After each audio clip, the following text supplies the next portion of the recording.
Ladies and gentlemen, if my comedy isn't good enough for you, please put your hands together for this comic stylings of Brant.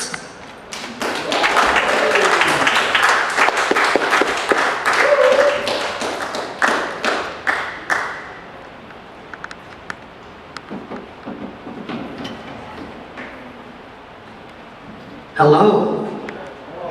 Hey, give yourself a round of applause for showing up.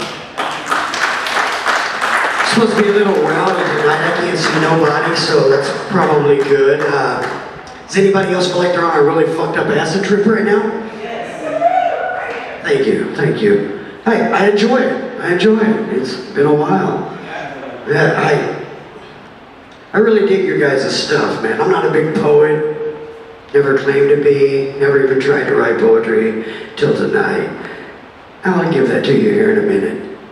But, as I said, I'm a comedian. So, anybody been drinking tonight? Drinking? Boozing? Right. Well, me and my wife, we have 3 kids. It's hard for us to get out to drink, you know, so we had a babysitter, we get to go out to drink, and sure enough, man, closing time. Here's my wife. I can't drive. You're gonna have to drive. Here's me. I'll drive. I get in the car, folks. I'm perfectly fine. 2 blocks down the road, them little goddamn yellow lines. I get home. My driveway's like this. I park more like this. Like a 5-year-old kid, I drove my pants, I started spilling my name in the road with my urine. My wife says, "What the fuck are you doing?" We go inside. Have you ever seen a black and white checkered floor when you're fucked up? Huh? Anybody? You guys alive? One more time. Just get loud one time for me. Come on. That's what I'm used to. Well, anyway, man, I get inside. There's that white and black checkered floor. Once again. This is me.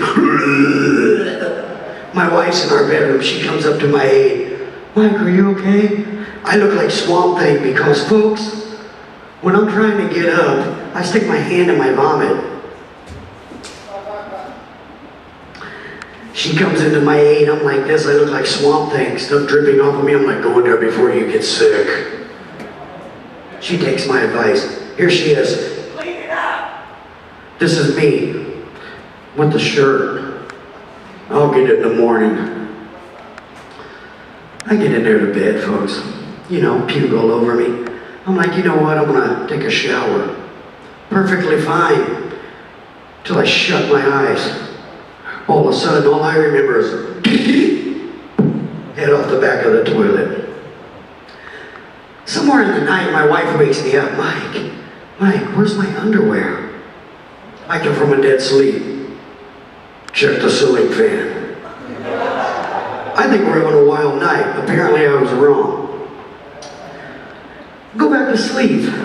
Well, about, I don't know, 7 in the morning. Wake up. Any cat lovers? Cat lovers in here? You don't have to raise your hand. You can scream. Okay. Here's my wife. She wakes up. It's like a cartoon. Chirping and rainbows and butterflies. And then she looks into the bathroom, and there I am. Like I said, cat lovers, you know what I'm talking about a cat getting sick. I just shit my pants.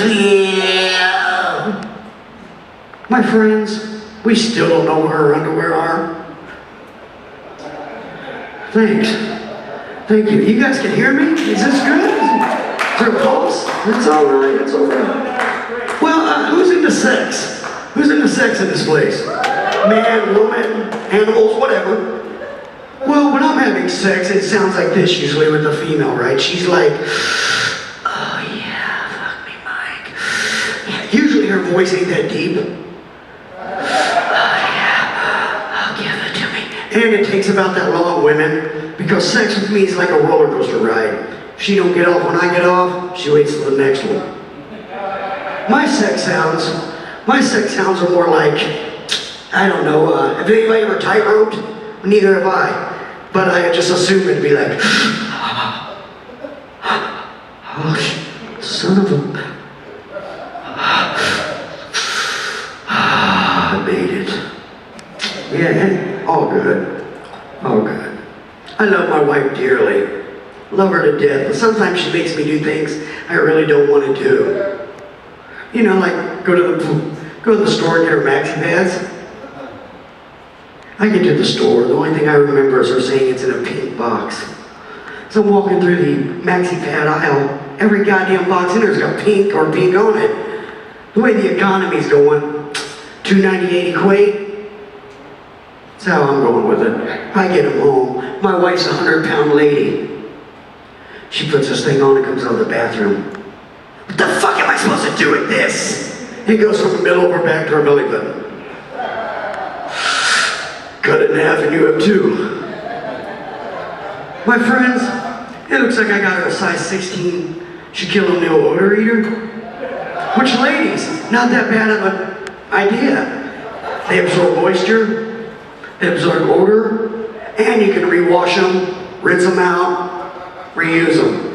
You know, I don't know. I don't know. Yeah, about that. Here's the $1 million question tonight. I'm even afraid to fucking ask it, okay? How many women in the crowd tonight would have sex with another woman for $1 million nobody knows but you and her? Yeah, let's hear it. Yell it up. How many men would have sex with another man nobody knows $1 million, you and that other man? How many? Men? I'll tell you what, the way the fucking economy's going, I'll do it for $50 in a bag of groceries. Hey, Legacy Theater, clean bathrooms, hand jobs, $5 after the show. Hey, I don't know what the fuck to tell you people, man. I don't know what to tell you. So, anybody, I used this earlier. If you caught my set downstairs, you couldn't hear it. It was more like this. Anybody catch that? Catch that set? Yeah, thank you. Well, I want to redo a couple of them jokes because I felt let down. You know, I didn't feel like you guys had the opportunity to catch my art. That was my applause break. God, how do you do? Let's hear for Lady Jasmine. She's been doing an awesome night all night. Yeah, all right. I dig her. Hard act to follow. And you people are fucked up. I just wanted to throw that out there. I thought I was fucked up. Hey, that's why I like you guys. Last time I done a show with you guys, a fucking dude was in a big ass bathtub full of butter. Michelle, you still got the butter? Still got the butter? I haven't seen. I seen the fucking progress reports on it, and I enjoy it. I wish my friend Brian could have showed up tonight. I don't know where he's at, but that's a strange fucking cat right there. I like him, but he's a strange. Got a Batman tattoo on his head. The last time I saw him, fucking Mo. I don't know. I need what he's on.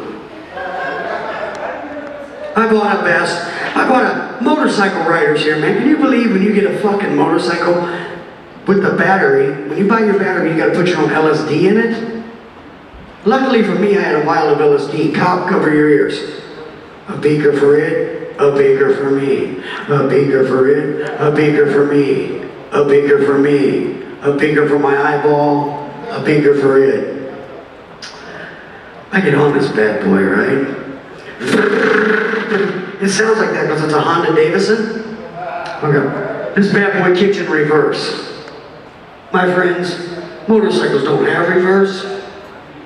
Seriously, back in my college days, man, I used to mess around with LSD and mushrooms and hallucinogenics and all that fun stuff. But now that I'm older and got kids, I really don't.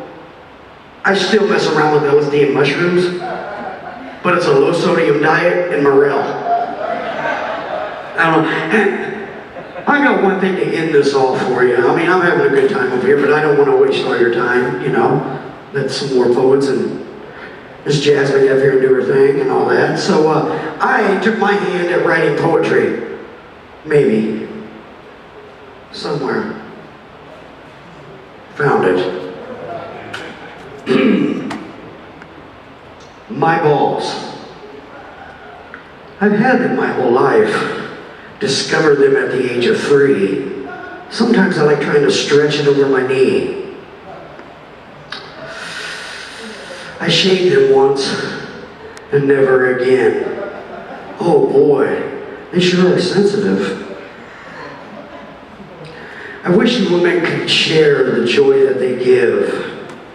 Sometimes small, sometimes big. They don't like cold water, and they don't like to be flicked. But I'm sure glad they're there because they cushion my dick. But sometimes they sweat, and sometimes they stick. That's the only time that they really give me a fit. They're also a natural mud flap that protect my dick from my shit. Fecophilia, my balls, your mouth. Thank you, I'm Mike Brant from Jackson, Vegas. Hey, Miss Jasmine, fuck you and good night.